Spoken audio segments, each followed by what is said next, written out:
We chose Starry Homestead, number one, because of the reviews that we read of the organization.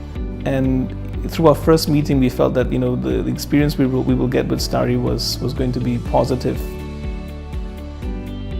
So our experience was also, I think, a very positive one. Renovation is interesting. It's of course, it's a very personal thing. You have certain goals that you want to achieve, but you also want to leave it to the professional to recommend. So that balance was struck in our engagement with Thomas. Again, a very positive experience.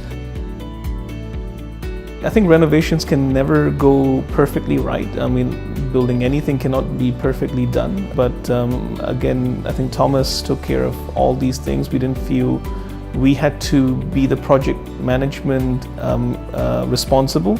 We could trust Thomas to help us coordinate all of these things that was taking place. I would say the living room is definitely my favorite. I like it bright. And I find the lights and the finishing of the living room, the TV area, the way that this matches with the furniture, all that to be quite pleasant. Everything is quite functional. I think that's the important part. It's not just for aesthetic reason. We've tried different ID firms. We've met lots of different firms in Singapore, but I think my experience with Starry was definitely a very positive one. So without hesitation, I would say I'll recommend Starry to people that I know.